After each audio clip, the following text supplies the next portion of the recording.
no nos trajo hasta aquí para volver atrás. Nos trajo aquí a poseer la tierra que nos dio. Dios no nos trajo hasta aquí para volver atrás. Nos trajo aquí a poseer la tierra que nos dio. Aunque gigante se encuentre allá, yo nunca temeré. Nos trajo aquí a poseer la tierra que nos dio. Una vez más, Dios no nos trajo hasta aquí para volver atrás. Nos trajo aquí a poseer la tierra que nos dio. Una vez más, Dios no nos trajo hasta aquí para volver atrás. Nos trajo aquí a poseer la tierra que nos dio. Y aunque gigante se encuentre allá, yo nunca temeré. Nos trajo aquí a poseer la tierra que nos dio. Y aunque gigante se encuentre allá, yo nunca temeré. Nos trajo aquí a poseer la tierra que nos dio. Dios no nos trajo hasta aquí para volver atrás. Nos trajo aquí a poseer la tierra que nos dio. Aunque gigante se encuentre allá, yo nunca temeré. Nos trajo aquí a poseer la tierra que nos dio. Una vez más, y aunque gigante se encuentre allá, yo nunca temeré. Nos trajo aquí a poseer la tierra que nos dio. Nos trajo aquí a poseer la tierra que nos dio. Vamos a declararlo y dilo. Nos trajo aquí a poseer la tierra que nos dio.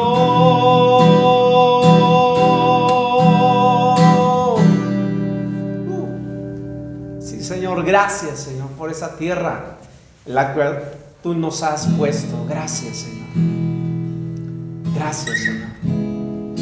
Sabemos que tú estás en medio de la alabanza de tu pueblo, Señor. Gracias por la alabanza de tu pueblo, Señor. Y hoy declaramos: aunque mis ojos no te puedan ver, te puedo sentir. Sé que estás aquí. Mis manos no pueden tocar tu rostro, Señor. Sé que estás aquí.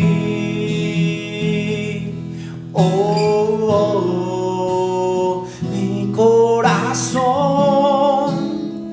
puede sentir tu presencia. Tú estás aquí. Tú estás aquí, puedo sentir tu majestad. Tú estás aquí, tú estás aquí. Mi corazón puede mirar tu hermosura. Tú estás aquí, tú estás aquí. sentir tu gran amor. Tú estás aquí, tú estás aquí. Aunque mis ojos no te puedan ver, te puedo sentir, sé que estás aquí. Aunque mis manos no pueden tocar tu rostro, Señor, sé que estás aquí. Oh, oh, oh, mi corazón puede sentir tu presencia. Tú estás aquí, tú estás aquí. Puedo sentir tu majestad. Tú estás aquí, tú estás aquí. Mi corazón puede mirar tu hermosura. Tú estás aquí, tú estás aquí. Puedo sentir tu gran amor. Tú estás aquí, tú estás aquí, tú estás aquí. Tú estás aquí, Señor, para liberar, para consolar, para abrazarnos, para guiarnos, Señor. Declaramos tu presencia en este lugar. Donde está tu espíritu, allí hay libertad para adorarte, para exaltarte. Tú estás aquí, tú estás aquí, tú estás aquí, tú estás aquí.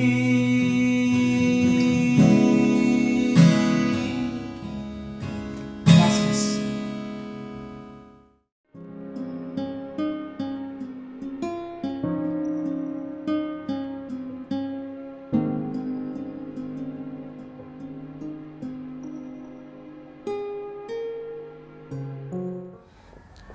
Hola, bienvenidos una vez más a nuestro servicio en línea. Qué bueno que has apartado el tiempo para juntos adorar a Dios y exaltar su nombre. Vamos ahora a pasar a reflexionar en la palabra del Señor. Si tienes Biblia, te pido que me acompañes. Apocalipsis capítulo 3. Apocalipsis capítulo 3, versículos 14 hasta el 22. Vamos a estar leyendo y estudiando la carta de nuestro Señor Jesucristo a la iglesia en Laodicea. Dice la palabra del Señor así: escribe al ángel de la iglesia en Laodicea: he aquí el amén, el testigo fiel y verdadero, el principio de la creación de Dios dice esto: yo conozco tus obras, que ni eres frío ni caliente. Ojalá fueres frío o caliente, pero por cuanto eres tibio y no frío ni caliente, te vomitaré de mi boca. Porque tú dices: yo soy rico y me he enriquecido, y de ninguna cosa tengo necesidad, y no sabes que eres un desventurado, miserable, pobre, ciego y desnudo. Por tanto, yo te aconsejo que de mí compres oro refinado en fuego para que seas rico, y vestiduras blancas para vestirte, y que no se descubra la vergüenza de tu desnudez, y unge tus ojos con colirio para que veas. Yo reprendo y castigo a todos los que amo. Sé pues celoso y arrepiéntete. He aquí yo estoy a la puerta y llamo. Si alguno oye mi voz y abre la puerta, entraré a él y cenaré con él y él conmigo. Al que venciere le daré que se siente conmigo en mi trono, así como yo he vencido y me he sentado con mi Padre en su trono. El que tiene oído, oiga lo que el Espíritu dice a las iglesias. Vamos a poner este tiempo en manos del Señor. Dios, gracias porque nos permites conectarnos como iglesia. Gracias por tu amor, por tus cuidados, porque siempre estás con nosotros. El día de hoy nos estamos reuniendo, Señor, para adorarte, para exaltarte, pero también para escuchar lo que tú quieres hablar a nuestro corazón. Espíritu Santo, este mensaje que diste a cada una de las iglesias de Apocalipsis es un mensaje también para nosotros hoy, que tiene que ver con nuestra vida, que tiene que ver con nuestra realidad. Permítenos recibir, entender lo que quieres hablar a través de este mensaje a la Odisea. Prepara nuestros corazones, Señor, que seas tú, Espíritu Santo, trayendo ese mensaje, ese rema a cada corazón. Que nosotros seamos corazones dispuestos. En el nombre de Jesús, amén. Bueno, estábamos viendo en esta serie el mensaje de Jesús a 7 iglesias en Apocalipsis. Se trata de mensajes dados por el Espíritu Santo mismo. Entonces es un mensaje que es relevante, que tiene que ver con nosotros, con nuestra realidad, con nuestra vida cristiana. Son mensajes que nos retan, que nos confrontan para poder perseverar y seguir adelante en el camino de la fe. Así es que vamos a cerrar esta serie sobre las 7 iglesias de Apocalipsis con la última carta, que es a la iglesia en Laodicea. Y como toda carta, habíamos estado viendo la estructura, empieza con el destinatario. Escribe al ángel de la iglesia en Laodicea. De todas las cartas, quizás esta sea la que tiene más relación el contexto de la ciudad con el mensaje que Jesús les da. Así es que es importante entender quién es o cómo era la ciudad y la iglesia de la Odisea para tener más luz de lo que Jesús les está diciendo. Para empezar, tenemos que saber que la iglesia de la Odisea fue nombrada así por Antíoco en honor de su esposa Laodicea. Así es que está nombrada así por la esposa del emperador Antíoco. Tiempo después, los romanos conquistaron la zona y la convirtieron en un centro judicial, en un centro administrativo del Imperio Romano muy importante, porque se convirtió en la capital de la Asamblea Cibriática. Esta asamblea agrupaba 25 ciudades y la más importante era la Odisea. Además, quedó localizada en el cruce de 3 importantes caminos dentro del Imperio Romano, y al estar en esta ruta comercial, la ciudad empezó a crecer mucho, aumentó en tamaño, consiguió riqueza, consiguió influencia, y para el tiempo en que se escribe la carta era una ciudad en verdad muy próspera. Había mucha economía moviéndose en la Odisea. Era la ciudad más rica de toda la región de Frigia y sin lugar a dudas era la ciudad más rica de las 7 a las que Jesús escribe la iglesia. Una muestra de su poderío económico, para que te des una idea, es que en el año 60 después de Cristo ocurrió un terremoto muy fuerte que causó estragos en varias ciudades. De hecho, en las demás ciudades, en Filadelfia, en Esmirna y demás, hubo daños por este terremoto. Pero cuando el gobierno envía ayuda económica para reconstruir la ciudad, la Odisea, los habitantes de la Odisea enviaron a un comité para decirle al Imperio Romano: ¿sabes qué? No necesitamos tu ayuda. ¿Por qué? Por la simple y sencilla razón de que tenemos suficientes recursos económicos para reconstruir nosotros la ciudad. Se negaron a recibir la ayuda porque ellos disponían de suficiente dinero. Incluso contribuyeron para reconstruir ciudades vecinas. Entonces imagínate cuánto era el dinero que se movía en la Odisea. Hay 3 aspectos importantes también que le daban valor a la ciudad. Primero es que era un centro bancario muy importante, poderoso económicamente. Cicerón mismo recomendaba a la Odisea como el lugar al que tenías que ir si querías hacer intercambio de monedas. También era una ciudad famosa por su ropa y por sus alfombras de lana. Esta ropa, esta industria textil, industria de la moda, estaba principalmente desarrollada por la esponjosa lana negra que se daba en las ovejas que eran criadas localmente, en una zona muy fértil donde estaba localizada la Odisea. También era famosa su escuela de medicina y sus tratamientos medicinales, en especial un tratamiento para los ojos que se hacía con un polvo que se daba en la zona. Este polvo se untaba en los ojos y traía sanidad de diversas dolencias. El polvo se llamaba colirio. Pero no todo era perfecto en la ciudad de la Odisea. Había una situación en particular complicada, y es que no tenía acceso directo al agua. No tenía fuentes de agua, entonces tenían que traerla desde otros lugares, en particular desde Hierápolis, a una distancia de unos 10 kilómetros. Entonces, a través de tuberías enterradas, por medio de un acueducto también exterior, el agua era transportada desde Hierápolis hasta la Odisea. La fuente de donde traían el agua Eran aguas termales, agua caliente, aguas termales, pero obviamente tenían muchos sedimentos. Tenía minerales, sobre todo calcio. Entonces, en medio del traslado de 10 kilómetros, el agua ya no llegaba caliente, llegaba fría, pero cargada de sedimentos como cal, y esto causaba muchas afectaciones estomacales a los habitantes de la Odisea. Al igual que el resto de las ciudades, también en la Odisea había una fuerte presencia de paganismo, de adoración a otras deidades. Tenemos, por ejemplo, templos a Zeus, Dionisio, Helios, Hera, Atenea y sobre todo Esculapio.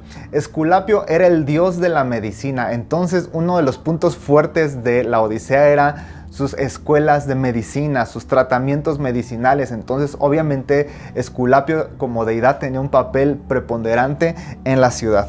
Es interesante notar que en la carta a la Odisea no se mencionan persecuciones. No hay un pueblo judío que esté contra la iglesia, no hay gentiles, no hay paganos, no hay seguidores de Zeus o de Esculapio que estén persiguiendo a la iglesia. No hubo tampoco ataques de falsos profetas, no hubo ataques de los seguidores de Jezabel, de los Nicolaitas y demás. No, ¿por qué? Una vez más, nos encontramos con una iglesia que se había acomodado, que se había conformado a su cultura. La preocupación de la iglesia de la Odisea, al igual que el resto de la sociedad de esa ciudad, era dedicarse a disfrutar la buena vida que tenían, y vaya que tenían buena vida. Esta iglesia de la Odisea creció entonces en una sociedad que buscaba por sobre todas las cosas disfrutar una vida cómoda, disfrutar una vida tranquila, una vida llena de lujos. Las prioridades para la gente eran el trabajo, los negocios, era ir de compras, era la moda, era buscar mejores casas, mejores carruajes, crecer en el estatus social, mientras dejaban enterradas otras cosas que realmente son las más importantes de la vida. Ellos estaban enfocados en vivir la vida próspera. Y yo te pregunto a ti si te suena familiar esta vida tan materialista que tenía la sociedad de la Odisea. Creo que tiene mucho que ver con lo que nosotros estamos también viviendo el día de hoy. Ese era el destinatario, esa era la Odisea. Ahora el remitente. Sabemos que Jesús es quien escribe las 7 cartas. Pero aquí Él se presenta en el versículo 14 como el Amén, el testigo fiel y verdadero, el principio de la creación de Dios. Amén es una palabra muy usada en la Biblia, conocida por los judíos y por los cristianos. Amén es una expresión de confirmación. Es como un sí que regularmente usamos al terminar una oración. Si te das cuenta, nuestras oraciones terminan regularmente después de haber orado diciéndole: te lo pido, Padre, en el nombre de Jesús, amén. Y ese amén es un sí, una declaración de que queremos que así sea, que así se haga, algo que sea verdadero, real, firmemente establecido. También el amén se utilizaba después de una doxología. La doxología era una expresión de adoración a Dios. Entonces la iglesia, el pueblo de Israel decía: bendito sea el Dios y Padre, a Él sea toda la gloria. Y el pueblo decía: amén.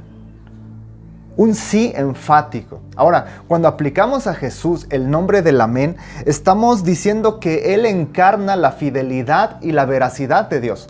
Jesús es el que hace que se cumplan las promesas de Dios. Es quien garantiza que las promesas de Dios sean cumplidas. Y esto se subraya por la siguiente idea, ¿no? Que dice el amén, el testigo fiel y verdadero. Eso quiere decir que todo lo que dice Jesús es cierto, confiable. También se llama a Jesús a sí mismo el origen de la creación, el principio de la creación. Algunas traducciones lo hacen como el soberano de la creación. Jesús es, por un lado, quien trae a la existencia la creación. Es el creador. Por Él fueron hechas todas las cosas, dice Juan capítulo 1. Pero no solamente crea las cosas, sino tiene poder y autoridad sobre la creación. Es soberano sobre la creación. Es, por tanto, el único digno de toda la adoración. Entonces, ante la inconstancia de la iglesia de la Odisea, Jesús se presenta como el verdadero, fiel, confiable. Ante la arrogancia vana de la Odisea, Jesús se presenta como el soberano, el que tiene realmente el poder.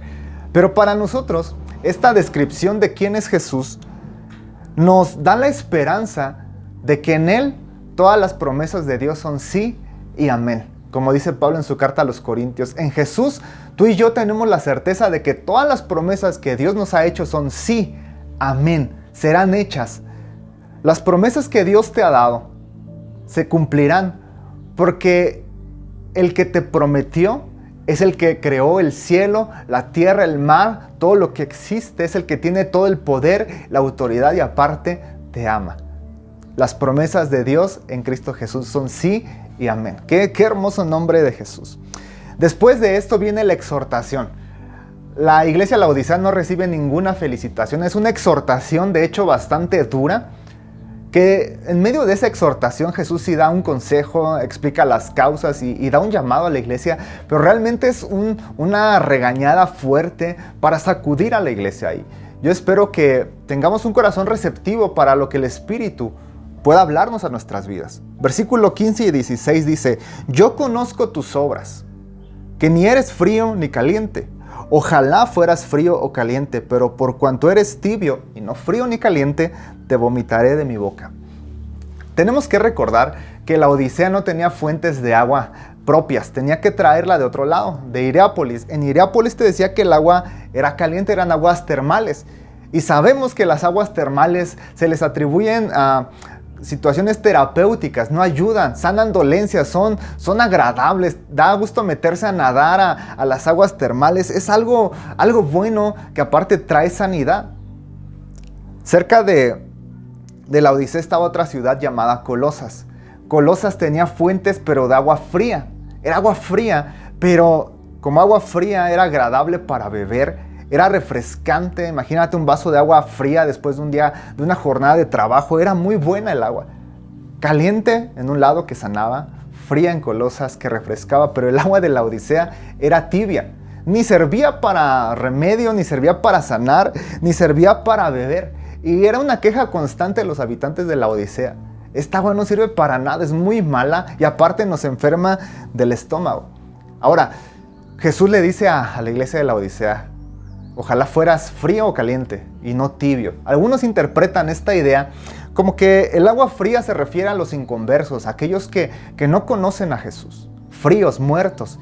Y los que son calientes son aquellos que están avivados, que están encendidos, que están bien metidos con el Señor. Entonces la tibieza aquí viene a ser aquel que tiene un pie en la iglesia y un pie en el mundo. Aquel que no termina de meterse de lleno con Jesús, pero tampoco termina por irse al mundo. Está en esta tibieza, está en esta indecisión.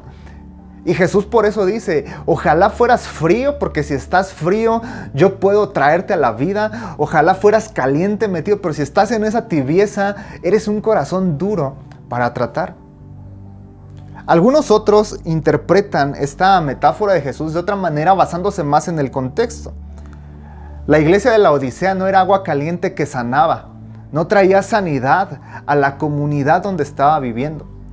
Y tampoco era agua fría que refrescaba al sediento.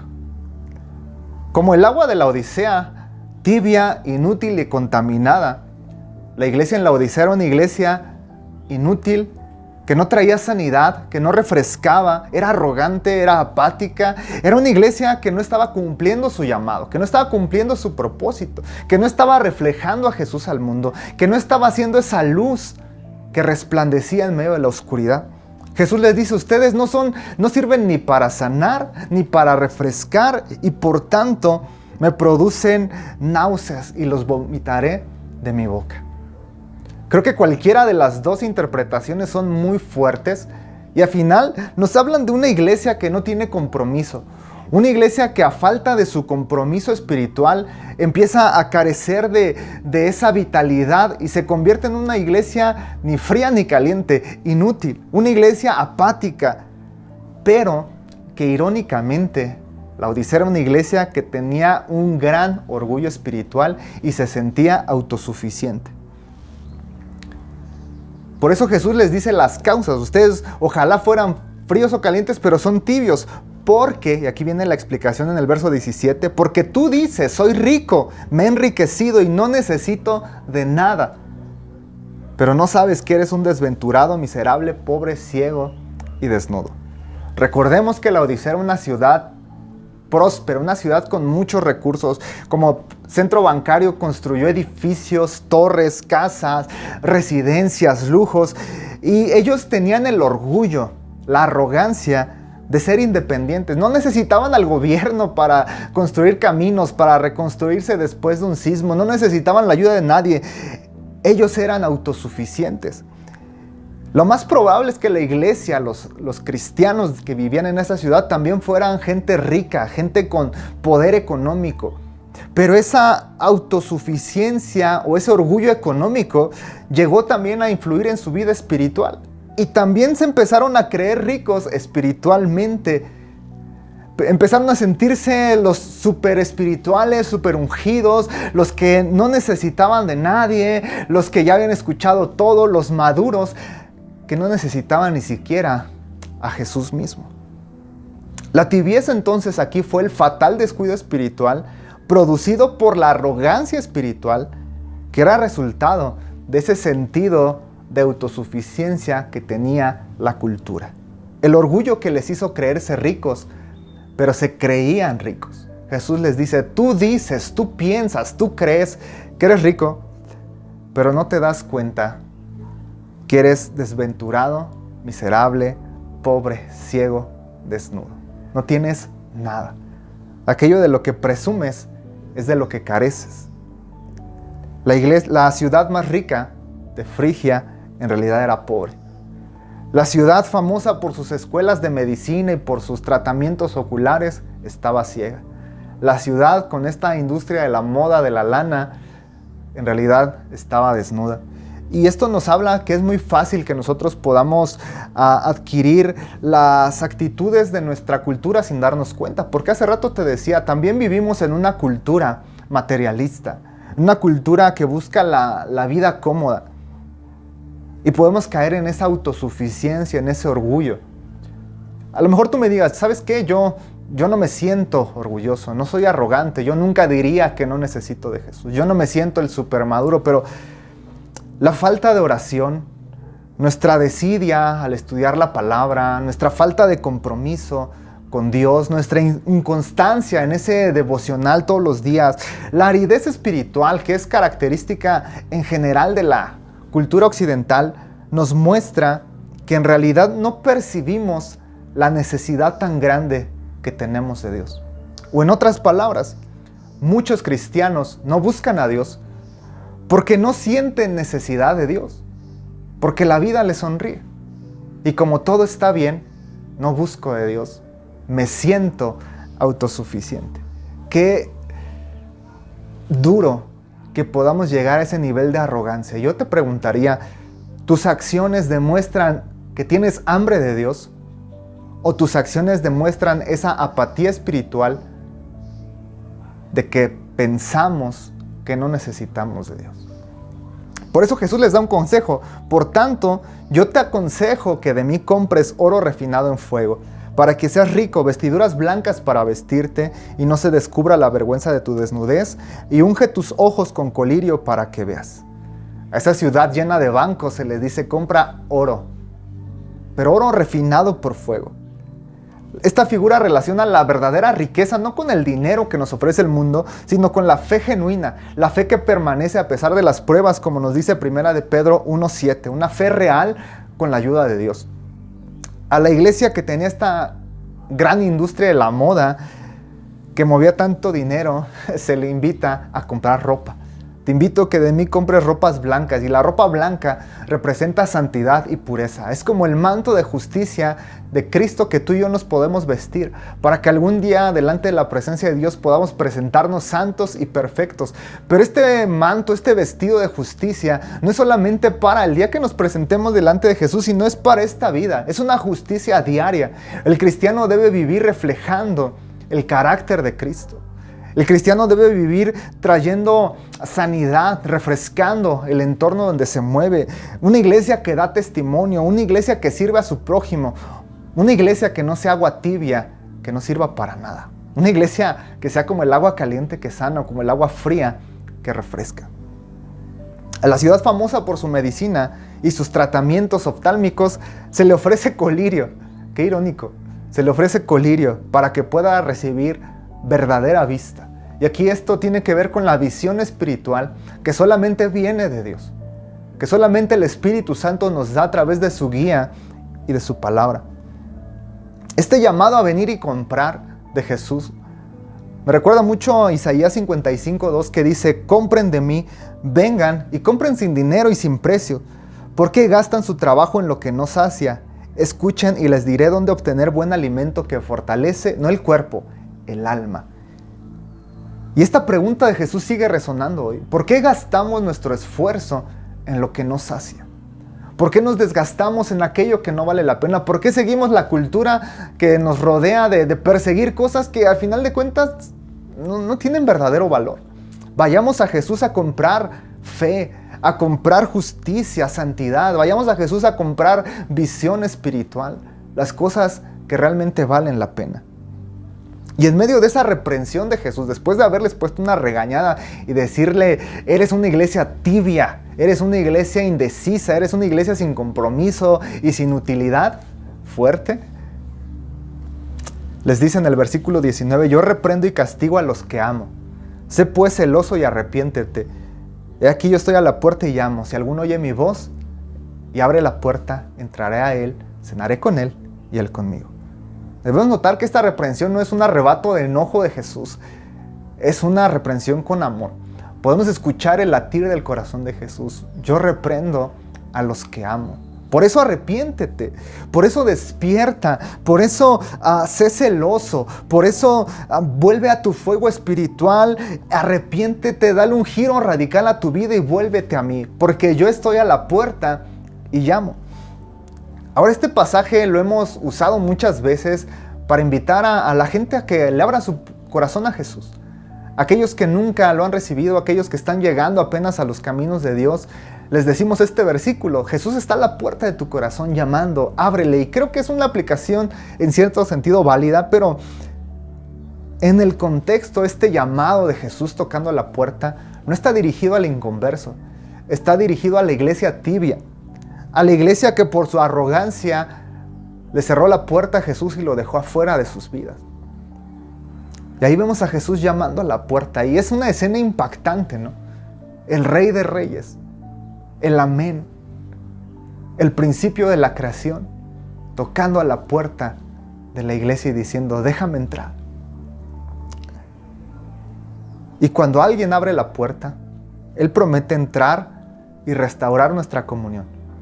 Porque habla de esta intimidad, de esta relación. Dice: el que abre la puerta, entraré a él y cenaré con él y él conmigo. Y la cena en el contexto judío era la última comida del día, la que se hacía después de una larga jornada de trabajo. Llegaba la familia, se sentaba, había una buena charla, una buena comida, una buena sobremesa, había pláticas, había risas, había comunidad, había comunión, había convivencia. Y Jesús dice: yo quiero esa clase de convivencia contigo. Yo quiero esa clase de intimidad. Y aparte, Él es el que trae el pan de vida y el agua de vida eterna. Nosotros solamente tenemos que abrirle la puerta porque Él está llamando a nuestro corazón y quiere restablecer nuestra comunión con Él. Después de esta exhortación larga, viene una promesa: al que venciere, le daré que se siente conmigo en mi trono, así como yo he vencido y me he sentado con mi Padre en su trono. A la iglesia que recibió una gran exhortación y ninguna felicitación, se le da, sin embargo, una de las mayores promesas: sentarse en el trono de Dios. Jesús promete compartir el gobierno de Dios con su pueblo. No somos los gobernantes, pero en su gracia Jesús nos permite reinar con Él. Nos sentaremos en su trono, ocupando un lugar junto a Él en el reino milenial y también en el reino eterno de la nueva creación. Pero no es solamente una promesa para los tiempos del final, porque dice: yo he vencido, y así como yo he vencido, bendecirá a mi pueblo. Cristo ya venció, la muerte no pudo detenerlo, y la victoria de Jesús es tu victoria y es mi victoria. Y esa bendición la podemos disfrutar desde ahora.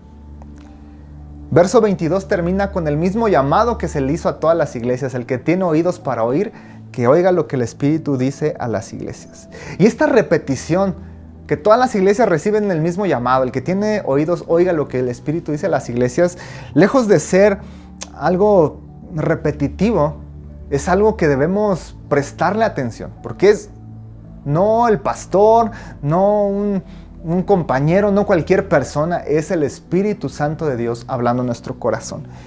Y el mensaje de hoy entonces fue el mensaje para llamarnos a no absorber los valores materialistas de nuestra cultura. Que no volquemos nuestra vida en la búsqueda de una vida cómoda mientras llenamos nuestra alma de orgullo, de autosuficiencia, de pensar que yo he logrado, que mi esfuerzo ha logrado, que mi escuela, que mi preparación, que no hemos logrado nada, todo lo hemos recibido de Dios. Pero esa autosuficiencia puede llevarnos a una vida árida, una vida sin devoción a Dios, que le demuestra a Él que no lo necesitamos, que pensamos que nosotros podemos arreglarnos la vida solos, y la verdad es que no podemos. Sin Dios no somos nada. Por eso Jesús nos llama a dejar la tibieza, a comprometernos ahora sí con Él, no estar con un pie en el mundo y con un pie en la iglesia, sino comprometernos y no ser como agua tibia que no sirve para nada, sino ser en las manos de Dios instrumentos para bendecir a los que nos rodean, traer sanidad, traer vida para el mundo. Pero sobre todo es un llamado de Jesús a la puerta de nuestro corazón. En el Antiguo Testamento el acceso a Dios estaba restringido. Había un templo, un tabernáculo para Dios. Y en el tabernáculo había un lugar santísimo que es donde moraba la presencia de Dios. Pero había un velo que separaba a ese lugar santísimo del resto del mundo.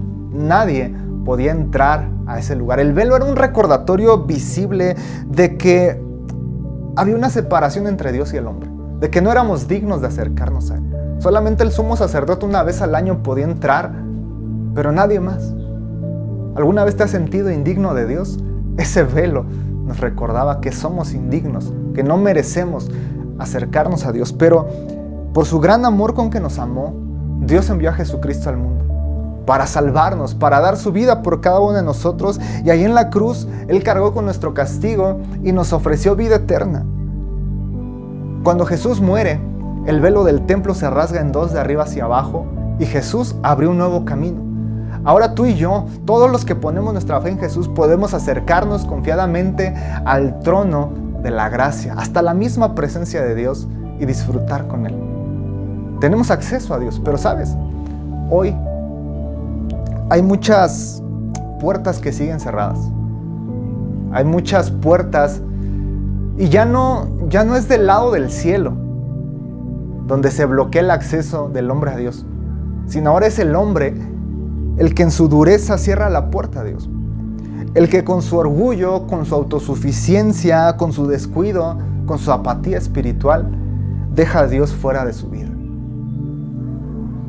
Pero Jesús hoy está llamando. Imagínate a Jesús llamando a la puerta de tu corazón, a la puerta de mi corazón, y diciéndonos: ábreme, quiero entrar, quiero tener relación, una intimidad, quiero darte vida, la verdadera vida que el mundo no te puede dar. Jesús quiere darnos verdadera vida y llenarnos de fe, revestirnos de justicia y darnos verdadera visión espiritual. La pregunta importante aquí es: ¿habrá algún corazón que esté dispuesto a abrirle la puerta a Jesús? Te invito a que cierres tus ojos y vamos a orar. Señor, la iglesia de la Odisea nos recuerda este sentir de la cultura de perseguir una vida cómoda, una vida próspera. Y es lo que estamos viviendo, Señor. Es una carta que tiene mucho que ver con nosotros. A veces estamos tan afanados en el trabajo, en los negocios. A veces nos preocupamos tanto por la vida material que descuidamos otras cosas que realmente importan en la vida. Y se hace normal porque es lo que hace todo el mundo, porque es lo que hace la sociedad, porque es lo que hace la cultura, porque es lo que nos han vendido. Pero tú nos llamas hoy a despertar de esa búsqueda de una vida vana, de una vida que aparte puede llenar nuestros corazones de arrogancia, y que volvamos nuestro corazón a ti. La tibieza de la Odisea, esa falta de compromiso espiritual, esa falta de cumplimiento de un propósito, vino por descuido. Vino porque sus corazones se llenaron de arrogancia, porque se sentían suficientes, porque creían que tenían en sus manos el control de su vida, cuando en realidad no tenían nada. Y quizás nosotros, Señor, sin darnos cuenta, hemos absorbido eso mismo de nuestra cultura. El pensar que nuestro esfuerzo, que nuestro trabajo, que nuestra preparación, que nuestra carrera, que nuestro negocio, que nuestro trabajo, que nuestras manos nos están dando la vida plena que tenemos, cuando en realidad todo lo que tenemos lo hemos recibido de ti. Tú llamas a tu iglesia con esta gran pregunta: ¿por qué trabajan? ¿Por qué se desgastan por aquello que no sacia? Queremos volvernos a ti porque Jesús, tú eres el único que puedes darnos vida. Eres el único que puedes llenar realmente nuestros corazones. Y tú estás llamando hoy a la puerta. Si hay alguien, Señor, que está escuchando por primera vez el Evangelio, te pido que entres en sus corazones y seas su Señor y Salvador. Pero este es sobre todo un llamado a tu iglesia, a los que ya te conocemos, que a veces por descuido, que a veces por tibieza, que a veces por apatía, que a veces por perseguir las cosas del mundo, te cerramos la puerta. Yo te pido que nos confrontes, Espíritu Santo. Y si esa es la condición de nuestra vida, ayúdanos a entenderla, que podamos ser sensibles a tu voz y que abramos nuestro corazón una vez más a ti, para que entres a Él, para que cenemos juntos, para que podamos restablecer esa comunión. No queremos ser una iglesia tibia, Señor. Queremos ser una iglesia comprometida contigo. Queremos ser una iglesia que traiga sanidad, que traiga vida al lugar donde estamos viviendo. Te lo pido en el nombre de Jesús. Amén y amén.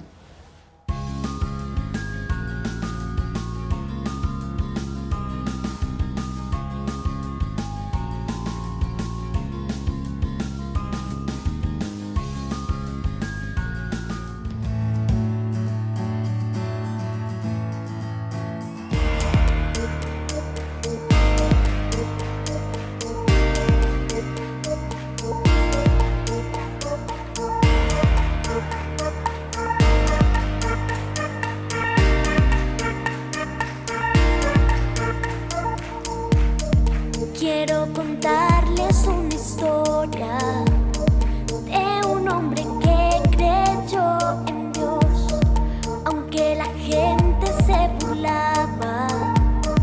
Con su fe un arca construyó. Pronto vinieron muchas lluvias y un gran diluvio apareció, junto con toda su familia. Los animales en el arca entró. Quiero conocer el arca de Noé. Con los animales yo quiero correr, escuchar rugir al fuerte león y con los canguros saltar de emoción.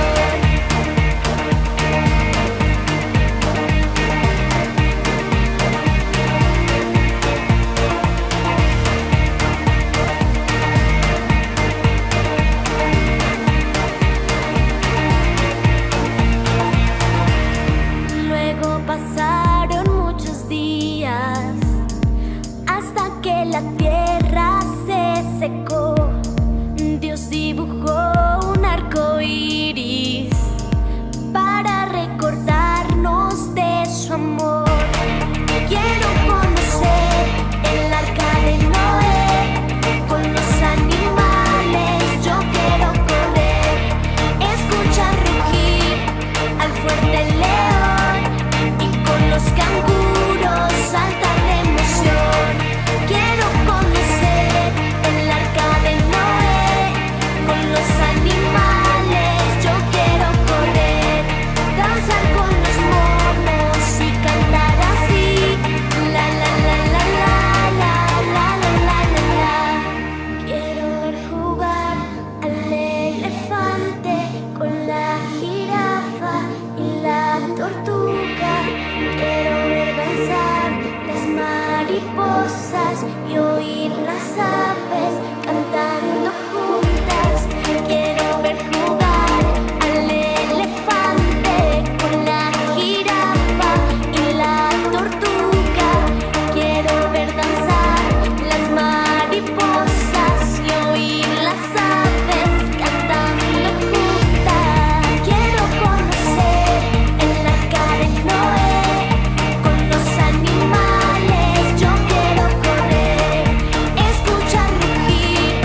¿cómo están, pequeñitos, pequeñitas? Espero que se encuentren muy bien. Les mando un fuerte abrazo virtual desde acá. Recíbanlo con mucho cariño. ¿Saben? El día de hoy vamos a ver esta lección que se llama la alimentación de los 5,000. Sí, de muchísima gente. ¿Te imaginas alimentar a tanta gente? ¿Te imaginas cómo hacerlo? Bueno, pues la Biblia nos deja esta historia donde Jesús lo hizo junto a sus discípulos. Dice la historia que llegó un día donde Jesús y sus discípulos ya estaban cansados y querían descansar en un lugar donde nada más estuvieran ellos.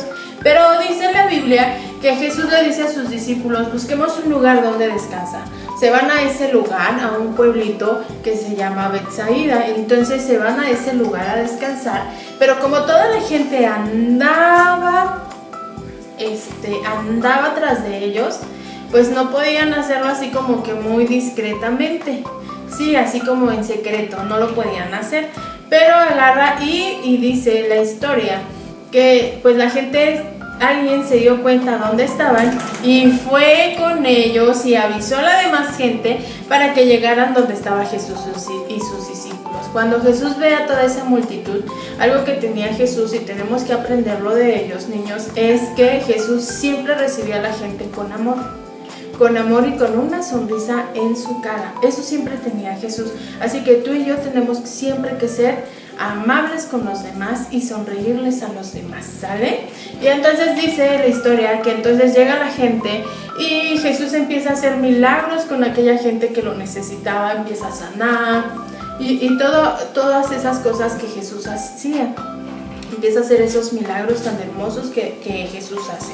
Entonces empieza ese momento, pero también pasan las horas y se acerca uno de sus discípulos a Jesús y le dice: Jesús, ya es muy tarde, ya despídelos para que vayan a comer. Me imagino que también ellos ya tenían hambre, pues ya habían pasado horas y horas. Entonces Jesús lo voltea y le dice: ¿cómo los voy a despedir? Entonces dice: sí, porque pues no tenemos dinero para alimentarlos, ¿cómo le vamos a hacer para toda esta gente? Entonces llega otro de sus discípulos y le dice: solamente tenemos 5 panes y 2 peces. O sea que en total eran 7 cosas, ¿no? Y entonces Jesús me imagino que ya lo había pensado y agarra y le dice a sus discípulos: ¿saben qué? Pongan a la gente en grupitos de 50 en 50 en 50. Y eso empezaron a hacer los discípulos. Ya cuando estaba todo organizado, le traen la canasta a Jesús y Jesús la agarra y la levanta y empieza a orar por ella. ¿Y qué creen que pasó? Sí, eso que tú estás pensando, eso pasó. Jesús empieza a orar, sí, para que esa comida se multiplicara. ¿Y qué creen? Sí, se multiplicó para poder alimentar a tanta gente, Entonces empiezan a comer, toda la gente empieza a comer y me imagino que han de haber comido tan rico que no se querían ir. Entonces vemos cómo tenemos un Dios poderoso, un Dios que puede multiplicar las cosas, y eso tenemos nosotros que aprender, niños. Aprender que cuando nosotros oramos, vamos a orar con fe. Sí, así como Jesús multiplicó esos panes y esos peces, también nosotros cuando estamos en necesidad, o nuestros padres o algún familiar esté en necesidad, nosotros tenemos que aprender a confiar en nuestro Dios, que es poderoso, ¿sale? Y dice Hebreos 11:1, que es el versículo que tú te vas a aprender, dice: ahora bien, la fe es la garantía de lo que no se ve. A veces nosotros, los discípulos, no habían visto lo que se podía hacer con esos panes y esos peces, pero Jesús sí ya lo había visto. Entonces tú y yo tenemos que creerle de esa manera a Dios para que las cosas puedan suceder, ¿sale? Entonces hay que aprender a creer en Dios, aunque a veces nuestros ojitos vean otra cosa, pero sabemos que confiando en Dios pueden pasar cosas hermosas. Así que apréndete el versículo, te mando un fuerte abrazo, un beso a distancia y que Dios te bendiga. Sigue divirtiéndote. Adiós.